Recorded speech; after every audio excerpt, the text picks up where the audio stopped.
doesn't matter how far apart. It doesn't matter how close together.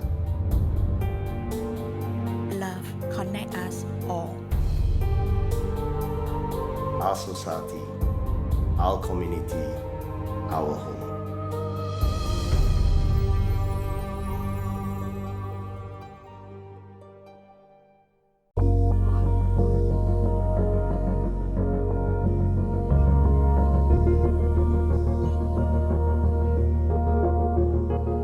My father was a gang leader who had 4 wives and 20 children.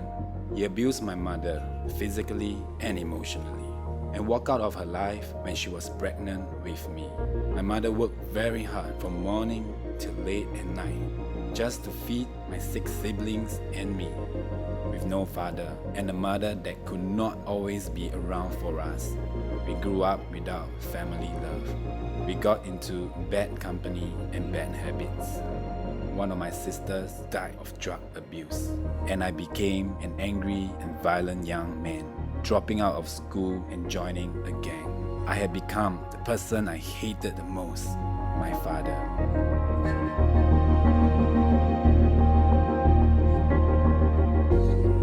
By the age of 30, I was already a millionaire, but I earned it all through unlawful ways. When I began my own renovation business, I was an arrogant man, thinking that I could not fail. Things went well until I adopted the hobby of keeping race horses in 1988. For the next 2 years, I was addicted to gambling, betting heavily on horse races, soccer matches, and the lottery. Unfortunately, I lost and I got into heavy debt with high interest loans.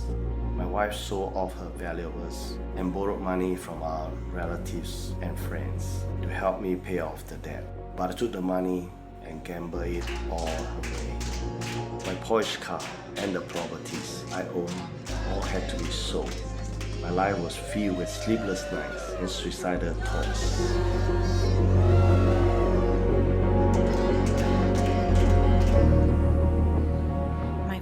Was a drug addict and he left us when I was very young. I resembled him the most compared to my sibling, so my mother took her anger and bitterness out on me. From a young age, my mother abused me emotionally and physically. In her eyes, I was a curse to the family. I was beaten, pinched, starved for food, and even burned with a hot iron. To the day she died, she still could not regard me as her own flesh and blood. Inside me were broken pieces I could not put back together. I looked for love in all the wrong places with all the wrong faces. I ended up getting hurt so many times that I lost all hope and attempted suicide by cutting myself and overdosing on medication.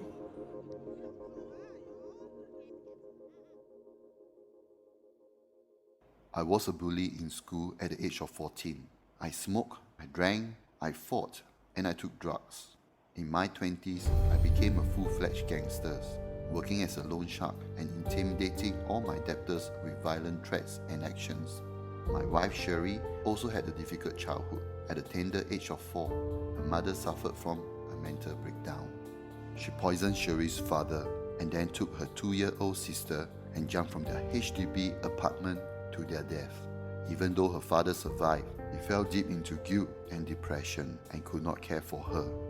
As a result, Sherry got passed from one uncaring relative to another, getting abused and mistreated time and again.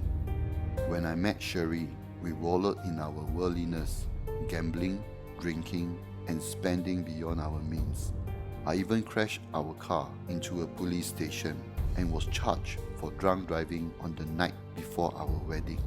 We became heavily in debt from our wayward lifestyle, owing hundreds of thousands of dollars. To make matters worse, I got into another accident when I was drunk, crashing my friend's motorcycle in front of a police car. I was headed for a prison sentence, and that was the lowest point of my life. I was so desperate that I even plotted out my own death by suicide, so that Sherry would get all the insurance money and carry on with life without me. Miraculously, it was the cry of my newborn baby that shook me out of my suicide attempt. Sherry and I both knew that God existed, and together we cried out to Him for help, and He did deliver us. A series of miracles happened throughout the trial, and I was acquitted of all charges. But our lives were still in a huge mess.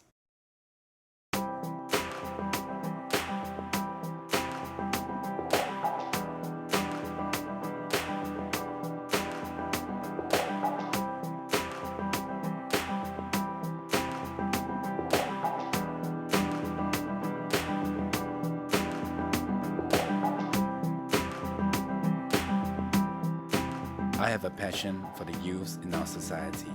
I accept them regardless of their past actions and behavior. To me, love is being willing to befriend the unloved and the unlovable. This is my passion. This is my life.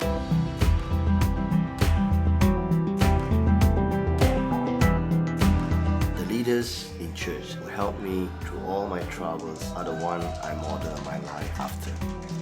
I see how they live life with meekness and humility, always being around for those in need, and I try my best to imitate their heart of servanthood towards my family and friends. This is my church. This is my life.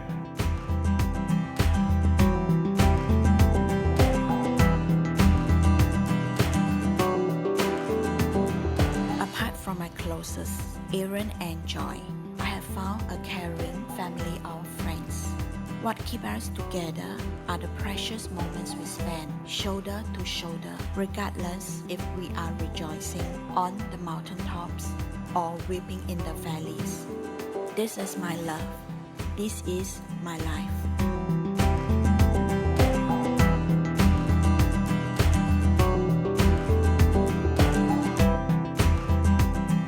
When we invest our time and effort into this family of friends, we are blessed in return with great joy and fulfillment. God has brought us out of debt and prospered us.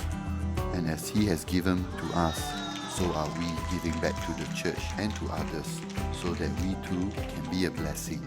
This is our family, and this is our life.